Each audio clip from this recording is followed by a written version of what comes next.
Stunning looks, then swift. A near perfect start for New Zealand. 2 wins out of 2, and I say near perfect just because their performance was marred by a few dropped catches. But a comprehensive victory for them over the Dutch. And we're here on Maruti Suzuki Arena presents ESPN Cricinfo Matchday. I'm joined by Wasim, Jaffer and McClenaghan. Mitch is going to get the first go here because he said anything under 250 and he wins the little contest of the predictions. Mitch, in the end, it was 223, and you'd think the Dutch will be pretty disappointed with that. Yeah, they will be, and they're going to have to reassess their strategy going forward and how they can set their side up to be able to get a win in this tournament. It's clear that batting second is not the option. They really need to put a total on the board and back their fielders and their bowlers to be able to try and defend a total. But look, New Zealand really didn't seem to get out of second gear. Mitchell Santner was indifferent today, but obviously taking 5 for the his second 5 of his career, and the first 5 for New Zealand in a World Cup tournament. So outstanding for Mitchell Santner. Wasim, you were speaking about Santner off air just before we got onto the show, and I suppose a little bit of a weird day for him because he was conceding heavily at a point, but they actually ended up taking wickets all through the innings. Would he be happy with that performance, or is there work for him to do? I think he'll be happy, even though he was expensive. Probably because the batters were facing the steam with the fast bowlers, so they kind of expect the spinners to come on. They'll probably take them on. The wicket wasn't helping too much to the spinners, so they went after him. But nice of him to keep bowling and keep changing his pace, which we talked about in the mid-show as well, that he varies his pace, he bowls outside off stump, and he picked up some crucial wickets. He broke partnerships, he got the main man out who was batting well, Ackerman, Scott Edwards as well, thrown that typical wide one outside off stump, which is slog swept. That over actually had costed 15 or 16, so very smart of him, and he does that really well. So even though he was expensive, I thought he was really brilliant. Yeah, you mentioned a little bit about his lines and also his change of pace. What else makes him a good wicket taker in the middle overs, if anything? I think being a finger spinner, obviously, there's a limitation to what he can do, but he does that because of his height and the pace that he bowls. I mean, we've been looking at his wickets. The fastest he bowled is 90, and the slowest was close to 75, 77. So he bowls in between that and bowls that really smartly. He doesn't throw them in the arc. I can understand him being expensive because, like we spoke, when you play against Netherlands, you never have that same intensity, no matter what happens. And on top of that, you have scored 322. So you kind of sit back. The fast bowlers also. I mean, Trent Bolt didn't pick up a wicket, so sometimes that happens. But I think he bowled really well. He's got that variation in whichever way, and he comes and pick wickets, and that's a good thing about him. Yeah, so a little bit of maybe an intensity issue there. Mitch, is that maybe why we saw so many catches go down? I mean, some of them were maybe a bit difficult, but others, I mean, I'm thinking like maybe the Will Young catch, for example, should have been taken. Yeah, it's part of the game, I guess. We saw a couple of catches go down in the New Zealand batting innings as well. The Netherlands didn't take their catches as well. So sometimes it can be the panels around the ground, or it could just be a little bit of nerves. It's only the second game of the World Cup, and New Zealand, probably in New Zealand's case, you'd expect a little bit more, right? They don't want to be dropping those catches against the likes of India, Pakistan coming up, Australia coming up. They don't want to be making those mistakes. But in and around that, there were some great catches as well. Trent Bolt on the boundary doing what Trent Bolt does, and also that one from Conway at the end made a very, very difficult catch look very, very easy. So there's some good in amongst the bad. Yeah, and I suppose in the context of the match as a whole, would you say it's quite a minor thing, given that they've scored a lot of runs in the previous match? They contained England to a very gettable score. So they're building and stacking quite nicely for bigger games? Yeah, they are. A couple of concerns, obviously, to come out of that game. What are they going to do with Will Young at the top? Mark Chapman didn't fire, so I'm picking if Kane Williamson comes back in that next game that maybe Rachin Ravindra drops down into where Mark Chapman was. The other concern was Lockie Ferguson coming back after that injury. If we're going to be brutally honest, he didn't get close to bowling anywhere near as quick as he usually does. And I don't know if he was just going through the motions after the injury. We spoke about that he might be a little bit down on pace and just trying to get through this game after that injury. Well, that was the case. And I hope the injury wasn't causing that lack of pace, because that's a real concern for the camp going forward, because they need him on these wickets to be bowling 145, 150, really trying to blast those sides open in the middle overs. Yeah, Mitch, I'm going to come back to you on a little bit more on the analysis of the New Zealand bowlers. But Wasim, I just want to ask you in terms of what New Zealand have coming up next. So it's Bangladesh and then Afghanistan and, of course, this game. Is that quite a nice recipe to get into Indian conditions? Because they started against the world champions and it now gets, I suppose, a little more comfortable? I think so, yeah.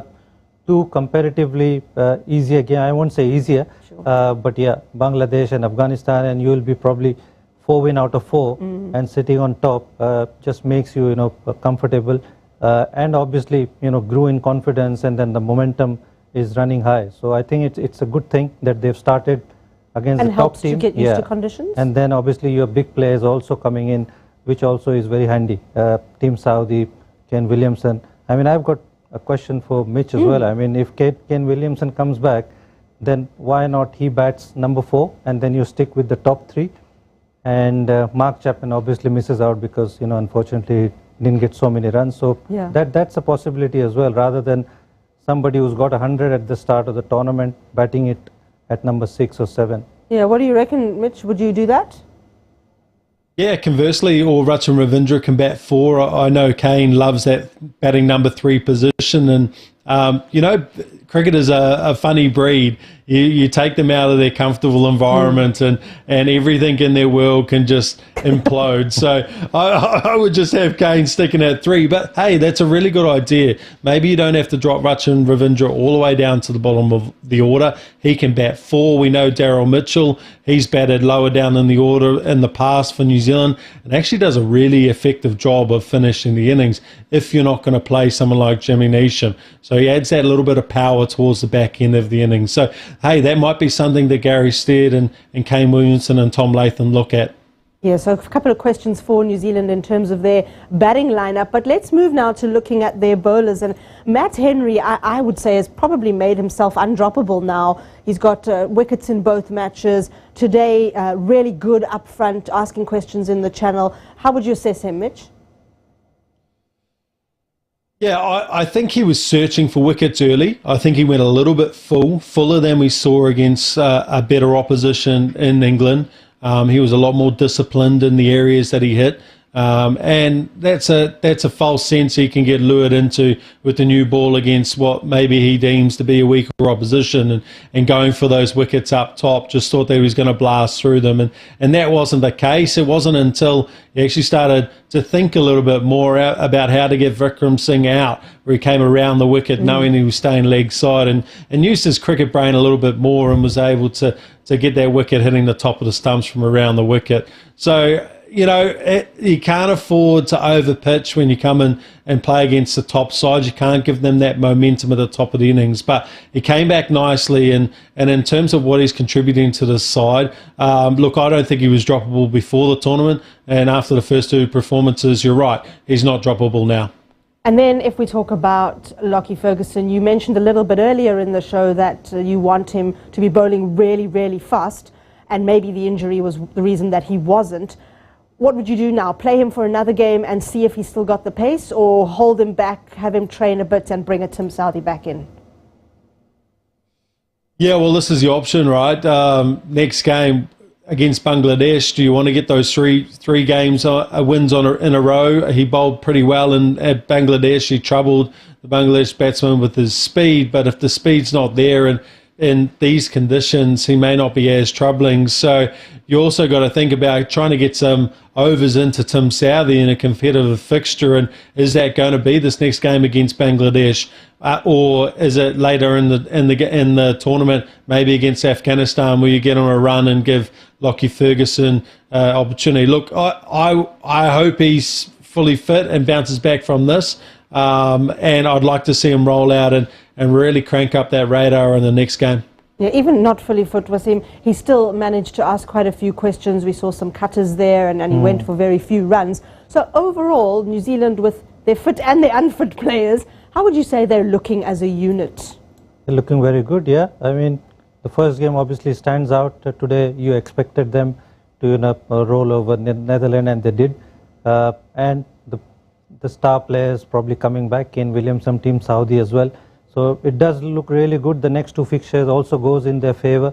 So, I won't be surprised after 4 games they will be undefeated, and obviously looking for that semi-final spot, which they always do in the ICC event. So it doesn't surprise me. Yeah. Some would say it's a gamble, I suppose, to bring players in your squad that are still recovering from injury, like a Williamson or even a Saudi who had to have surgery shortly before the tournament. Would you say that kind of risk has paid off now, or is it a template to follow? Bring them in, they might miss a game or two, but hey, if they become available later on, good for you. Yeah, I mean, if after these 2 games, if they are available and obviously raring to go, that's the best time for them to play, but you want them to have some game time before you play the big teams, the Englands, the India, which are the other teams? Sorry, the South Africans. South Africa, yeah. So, here we go. So yeah, I mean, if Team Saudi is available, Kane Williamson is available, and have some game time before that, so that will be perfect for New Zealand. So New Zealand seem to be building pretty steadily here, but for the Netherlands, it's just been the 2 games, and it's 2 big losses. And I suppose, I don't know, it might be early days for us to be going here, but I feel like we're just going to go here anyway. Do you feel, Wasim, like they're just a little bit out of their depth, or am I being too harsh? Netherlands? Yeah. I mean, they've got their limitations. They in both the games, they choose to bowl first. Like I said before, in the associate tournaments, that works out because the quality is not the same like we play the top tier teams. But here, even when you bowl well, you concede 286. Today they conceded 322, and then it's tough ask chasing those scores. Your batters haven't faced this kind of bowling attack and this kind of pressure. So I think they need to revisit their strategy. Bat first, trying to aim to get 250, 260, and the kind of bowling they've got. If it works out, if they get early wickets, something can work for them. So they need to get their batters batting, without that pressure of chasing 280, 300. So something they need to work on. Yeah, Mitch, would you agree with that and say that maybe now, despite the opposition and despite the venue, the Dutch have to actually look to bat first? Yeah, I think so. I think they do. And I think they need to build on what they showed in glimpses tonight. New Zealand just beat them in partnerships on the field, right? So they had 5 partnerships that were close to 40 plus, where the Netherlands, the Dutch side, only had 2 partnerships over 40. They had small partnerships, but they couldn't kick on. And that's how they're going to compete in the long term throughout this tournament and going forward. So it's really about making sure they build strong partnerships. And I wonder if there's you could see a little bit of hesitation in some of the decisions. I mean, that run out from Tasia, those are mistakes that you can't afford to make. But I'd like to see them bat first and actually almost carry an extra batsman. And by carrying that extra batsman, I think Engelbrecht, he looked good from what we saw. So he's a good addition down at 7. But if you can lengthen that batting lineup one more, bring like a Barastian, who's an aggressive player who can take the game away from the opposition early doors, and just go all out and just try and score as many runs as you can. We spoke about it in the pre-show, they've got almost every person in that lineup, barring Max O'Dowd. Well, actually, he fancies himself being able to bowl as well. So everyone in that lineup can bowl and contribute with the ball. So you're not short of bowling and bowling options. So you get as many runs on the board as you can and just try hold on. Scoreboard pressure, we talk about it all the time. It does funny things to people. And if you get a couple of quick wickets, you never know. And their next match, actually, it's a toughie. It's against South Africa in Dharamshala. There's a couple of issues with the outfield that we've discussed on that already. And South Africa have got a strong bowling attack, even though it's without Anrich Nokia. You're still saying let them bat first and sort of front up, I guess. Yeah, you set the target. You know what you've got to defend. And what we've seen already, like we've spoken about on numerous occasions and throughout the whole World Cup qualifiers, is that they're an excellent fielding side, and that's almost their 13th or 12th man, on the field. They actually contribute quite a bit of pressure just as a unit, as that orange swarm on the field, and they can actually put sides under incredible amount of pressure. And in a chasing situation, that really puts them into the forefront of actually being a really tough force when they squeeze sides in the middle. And I just think it's the best way for them to put pressure on some of these bigger sides. I think it's part of it probably for those how they've qualified. They chased down 374 against West Indies, and the teams that they've beaten in qualifiers, they probably believe they can do that here as well. But they won't have faced the same kind of bowling attack or same kind of pressure. So again, they won't have faced Rabada and Shaheen Shah, Afridi, Haris Rauf, Trent Bolt. They won't have faced that kind of quality. So again, they need to revisit that, bat first, get some score, 250, 260, and hope for the best. Yeah, I mean, it's pretty tough times for them. It's only 2 games in. The tournament's not even a week old. They've lost to 2 big teams and they face another one. Wasim, what do they have to do to just not let things unravel? Just, keep themselves together there's still a month and a bit to go. I mean, they've been, they looked apart for certain time in the game, 35, 40 overs in the bowling department. The batters have batted decently. They still got 225. So it looks like they've gotten him. But they just need to, get one step better, and that will happen with time. The more they play this kind of teams and this kind of matches, I'm sure they'll get better. You can see the quality in this side. Yeah, so some positive words there to end for the Dutch. Mitch, we have to say thank you to you. You've been overnight for us, and I believe it's 5:30 in the morning, so good morning, I guess, and I hope you can get on with your day, maybe with a little bit of a nap before you set about your tasks. Thanks for joining us, Mitch. Not a problem. And Wasim, as always, great to be in studio. Good win there for New Zealand, 2 out of 2, and some net run rate gains for them. Remember, if you want to catch up on the points table, all the results, all the news, you can do so on the ESPN Cricinfo app, which is going to have some of the post-game analysis as well as some of the players' thoughts, and of course all the clips from our experts. Thanks for joining us here on Maruti Suzuki Arena presents ESPN Cricinfo Match Day. We'll be back with more through the tournament.